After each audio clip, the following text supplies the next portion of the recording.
I'll tell you what, lads, we all work at Daiquiri, and we all drank this drink first there.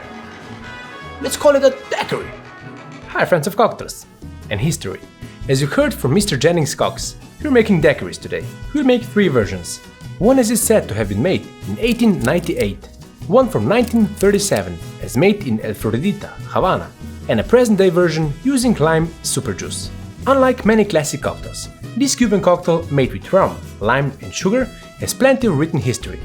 But the question is, how much of it is real? We look at the evolution of the daiquiri and some interesting stories surrounding one of my favorite summer drinks. Then we'll make, enjoy and compare 3 versions of it. If you want to get straight into making the drinks, check the timestamps. If you're here to learn a bit of cocktail history as well, stick around.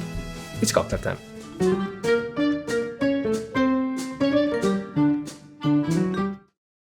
Most written stories about the creation of the daiquiri point to the time of the Spanish-American War of 1898 in Cuba. But with rum, lime and cane sugar being so prevalent there, it's highly unlikely these ingredients weren't mixed before. Even sailors drank grog, a mixture of rum, water and lime juice, as far back as the 18th century. But as cocktails were in general an American phenomenon, it makes sense that the first cocktail books and articles to write the recipe for the daiquiri gave the credit to an American, Jennings Cox. He was an engineer in an iron mine in the village of Daiquiri, near Santiago de Cuba. Even with him, there are many stories of how he supposedly came up with a cocktail, with a Cuban engineer named Bulajic, stating that Cox swapped whiskey and at first simply called it a rum sour, as a Caribbean version of the popular whiskey sour from his homeland. Some stories and recipes say he ran out of gin when entertaining American guests and didn't want to serve pure rum, so he mixed in sugar and lime. A recipe, claimed to be from his own diary, appears to show a cocktail more resembling a punch, with added water and made for 6 people, than the typical sour variant we know today. The popular story is that Jennings Cox and his engineering friends were in Santiago de Cuba at the Café Venus, drinking their favorite concoction, as written by Basil Woon in his wonderfully titled 1928 book, When It's Cocktail Time in Cuba. Cox realized they haven't named the cocktail yet. On the spot, he supposedly suggested the name Daiquiri for the village and mine they all work at. The first version of the cocktail we'll make today will be as written in this book. The cocktail was brought to the US in 1909 when a US naval officer, Lucius Johnson, visited Cox and fell in love with the daiquiri, and later introduced it to the Army and Navy Club in Washington, D.C., where they even opened the Daiquiri Lounge, which still exists today. And we can't talk about the history of this drink without mentioning the work of Facundo Bacardi and his Bacardi Carta Blanca. He came to Cuba from Spain, and in 1863 he acquired a rum distillery, using column distillation, light aging in white oak barrels, and charcoal filtering to create what was soon simply called a Cuban rum, a lighter, smoother, and a tastier version of the molasses spirit.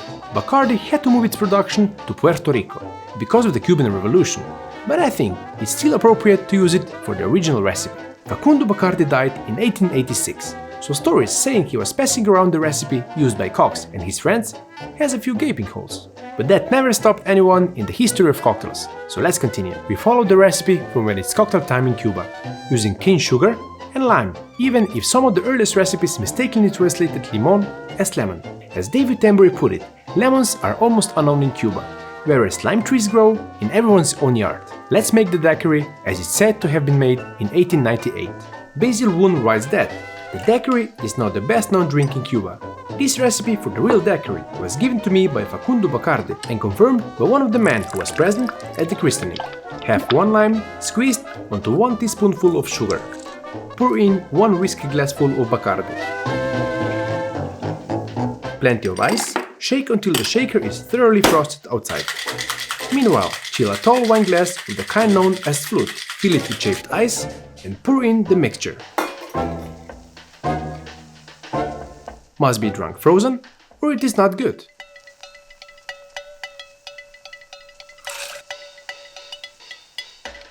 Truly frozen is the way the daiquiri was made some 30 years later in El Floridita, in Havana, Cuba, which is now called the cradle of the daiquiri. 2 persons are mainly responsible for that. One, of course, being Ernest Hemingway, the famous author and a true ambassador for daiquiris. Sounds better than saying he was an alcoholic, right?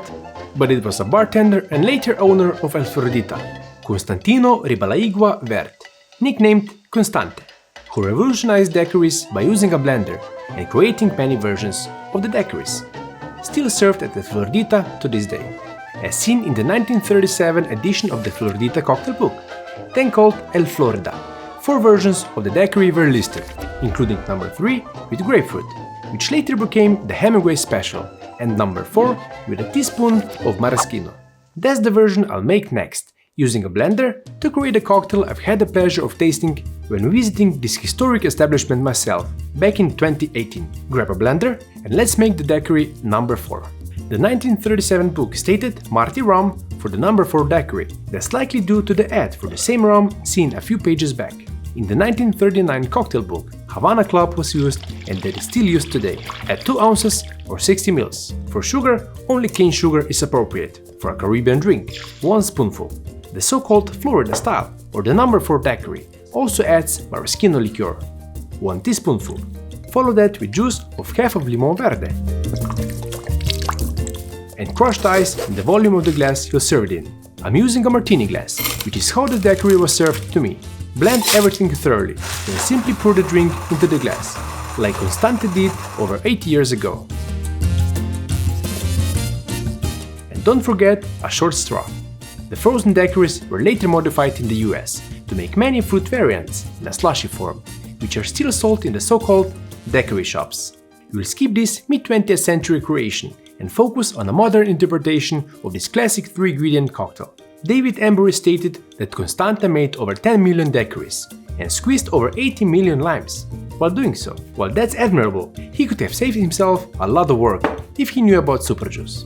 I've talked about this revolutionary technique, created by Nick Morris at the Expo Bar in Kentucky, which brings more lime flavor for a fraction of the price and waste. But it's the zesty lime flavor which makes for a truly refreshing daiquiri. That will pair nicely with the white rum I chose for this version.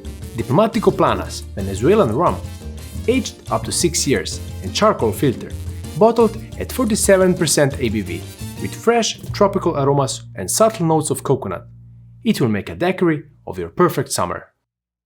Place a coupe glass in the freezer, grab a shaker, and let's make the daiquiri. As we always do for shaking drinks, ice in the big tin, ingredients in the small tin. Start with 60 ml for 2 ounces of Diplomatico Planas aged white rum. Follow that with equal parts of lime super juice and simple syrup, 22.5 ml or 3/4 ounce of each. The syrup I'm using is a 1:1 cane sugar syrup. And to further highlight the fresh citrus notes, 2 drops of saline solution, or a small pinch of salt if you haven't made saline yet. Drain the ice, add the cocktail, then shake vigorously to chill and dilute. Once you're done, grab the chill glass from the freezer and double strain to keep out all the small parts of ice.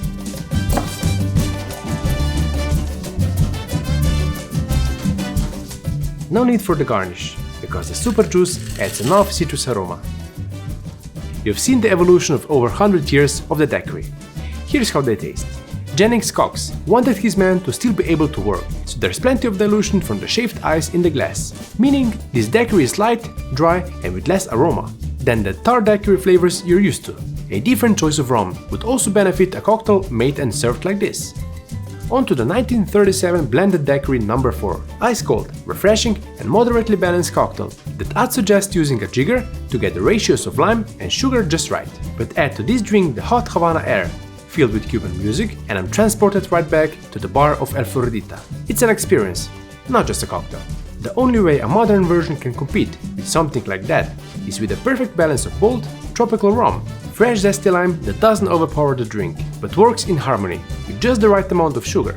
To me, this is a daiquiri as it should be. The right amount of boozy, tart and sweet. Make these for yourself or share them with friends. And let me know which one is your favorite. You might even like the Hemingway's ratio of no sugar and double the rum. Speaking of this famous El Floridita patron, Hemingway is still standing by his bar, in the form of a life-size bronze statue. We don't have enough room for that in our studio, but our Cocktail Time Wall of Fame is getting a new member. Kris Kemp has joined the list of our Negroni patrons to have his name featured on one of the bricks inside the Cocktail Time clock. Thank you all for helping us make this show, even just by watching this till the end. I'll see you next week. Cheers!